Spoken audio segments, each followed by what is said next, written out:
नमस्कार दोस्तों, स्वागत है आपका मेरे YouTube channel Bhagavad Gita YT पर।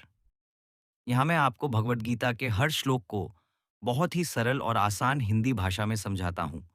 आज हम पहुँच गए हैं भगवद गीता के दूसरे अध्याय के 41वें श्लोक पर। इस श्लोक में श्री कृष्ण ने अर्जुन को फिर से समझाने की कोशिश की है कि जो संकट उसके मन में है, उसका हल क्या है। आज हम इस श्लोक का भाव, अर्थ और इसका हमारे जीवन में क्या महत्व है, ये विस्तार से समझेंगे। वीडियो को अंत तक देखिएगा क्योंकि हर लाइन में बहुत गहरा अर्थ छुपा है। पहले मैं आपको श्लोक एक बार फिर से सुनाता हूँ। अधर्माभिभवात् कृष्ण प्रदुष्यन्ति कुलस्त्रिय अदना स्त्रीषु दुष्टासु वार्ष्णेय जायते वर्णसंकर। यानी जब अधर्म बढ़ जाता है तो कुल की स्त्रियां भी गलत रास्ते पर चलने लगती हैं। और जब स्त्रियां बिगड़ जाती हैं तो अपने अपने घर व समाजों में गलत संस्कृति पैदा हो जाती है।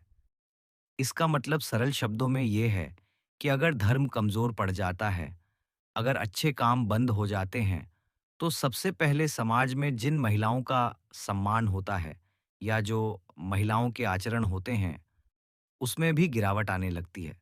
श्री कृष्ण अर्जुन को बता रहे हैं कि अगर वह युद्ध से भाग जाएगा और अपनी जिम्मेदारी नहीं निभाएगा, तो अधर्म की जीत हो जाएगी। जब समाज में बुराई बढ़ती है, नियम टूटने लगते हैं और धर्म की रक्षा करने वाले पीछे हट जाते हैं, तब सबसे ज्यादा असर परिवारों पर पड़ता है, खास तौर पर महिलाओं पर। कृष्ण यहाँ यह नहीं कह रहे कि महिलाएं कमजोर हैं, बल्कि वो बता रहे हैं कि परिवार की नींव महिलाएं होती हैं। अगर वो दुखी या परेशान होंगी, डर में रहेंगी या सुरक्षा में भरोसा नहीं रहेगा, तो पूरा परिवार और आने वाली पीढ़ियां प्रभावित होंगी। श्लोक का दूसरा भाग बताता है कि जब स्त्रियों की स्थिति समाज में खराब होगी, तो उससे वर्ण संकरी पैदा होगी, यानी समाज का नैतिक पतन शुरू हो जाएगा। यहाँ वर्ण संकरी का मतलब किसी जाति या वर्ण से नहीं, बल्कि बच्चे सही संस्कार और सही मूल्यों के साथ नहीं पलेंगे। अगर बच्चों को शुरू से अच्छी बातें, घर का सही माहौल, माँ का संस्कार नहीं मिलता, तो आगे चलकर समाज कमजोर हो जाता है। अब एक उदाहरण के साथ समझते हैं। अगर किसी समाज में बहुत ज्यादा अव्यवस्था हो जाती है, लोग अपने कर्तव्य नहीं निभाते, तो घर की महिलाएं सबसे पहले परेशान होती हैं। उनका जीवन असुरक्षित और दुखी हो जाता है। इससे आगे चलकर नई पीढ़ी पर भी बुरा असर पड़ता है। हर माँ चाहती है कि उसके बच्चे अच्छे इंसान बने, लेकिन अगर समाज में अशांति है, बुराई है, तो उसे अपने बच्चों को उस माहौल में पलाना मुश्किल हो जाता है। अर्जुन की चिंता क्या थी? जब अर्जुन युद्ध के मैदान में खड़े हैं, उनका मन बहुत परेशान होता है। वो देख रहे हैं कि अगर लड़ाई हुई, तो दोनों तरफ के बहुत से लोग मरेंगे। घर-घर के बेटे, पिता, दादा, भाई, पति युद्ध में मारे जाएंगे। ऐसे में परिवार बिखर जाएंगे, खासकर महिलाएं अकेली हो जाएंगी। अर्जुन सोचते हैं, अगर घर का मुखिया या बेटे ही नहीं बचेंगे, तो महिलाओं को कौन संभालेगा? वे परेशान हो जाएंगी, दुखी हो जाएंगी और समाज उन्हें सुरक्षा देने में चूक करेगा। इस वजह से महिलाओं के जीवन में अशांति आ सकती है, डर आ सकता है और उनके सामने बहुत कठिनाइयां खड़ी हो सकती हैं। इसीलिए अर्जुन की चिंता थी कि अगर युद्ध होगा, तो बहुत से लोग मरेंगे, घर उजड़ेंगे और समाज की महिलाएं अकेली और असुरक्षित हो जाएंगी।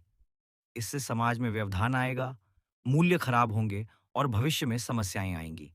लेकिन श्री कृष्ण का मुख्य संदेश यह है कि अगर कोई अपने कर्तव्य से भाग जाएगा, तो अधर्म और बुराई को और भी ज्यादा बढ़ावा मिलेगा। इसलिए हर किसी को अपने अपने कर्तव्य निभाने चाहिए, ताकि समाज में संतुलन बना रहे। आज के समय में भी यह श्लोक बहुत जरूरी है। हम देखते हैं कि जब समाज में नैतिकता, ईमानदारी और धर्म की सोच कमजोर हो जाती है, तो उसका सीधा असर परिवारों और खासकर महिलाओं पर। इसलिए हमें हमेशा अपने घर, अपने समाज और अपने देश के बारे में सोचकर अपने कर्म करने चाहिए। यह सिर्फ अर्जुन की कहानी नहीं है, यह हमारा आज का भी सच है। समाज में शांति और अच्छे संस्कार सिर्फ बाहर से नहीं, घर के माहौल, माँ बाप की परवरिश और सबसे खास महिलाओं के सम्मान से आते हैं। कभी भी अपने कर्तव्यों से पीछे मत हटिए, चाहे वो बेटे का, बहन का पिता का या माँ का फर्ज हो। जब सही समय पर सही निर्णय लेते हैं, तभी समाज और परिवार में संतुलन बना रहता है और हर कोई सुरक्षित और खुश रहता है। आज हम भी अपनी जिंदगी में कई बार फैसलों से डर जाते हैं, जिम्मेदारियों से भागना चाहते हैं। लेकिन सोचिए, अगर परिवार का हर सदस्य अपनी-अपनी जिम्मेदारी छोड़ दे, तो घर का माहौल ही खराब हो जाएगा।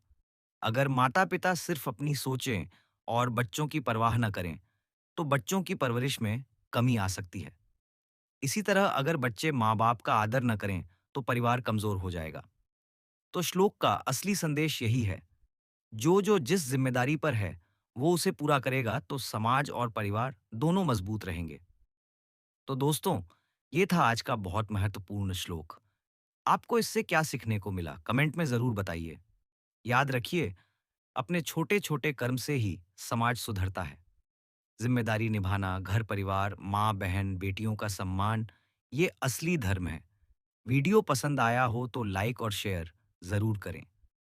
भगवट गीता वाईटी चैनल को सब्सक्राइब करें, ताकि आपको हर श्लोक की इतनी सरल, दिल से जुड़ी व्याख्या मिलती रहे। फिर मिलेंगे अगले श्लोक के साथ। तब तक जय श्री कृष्ण।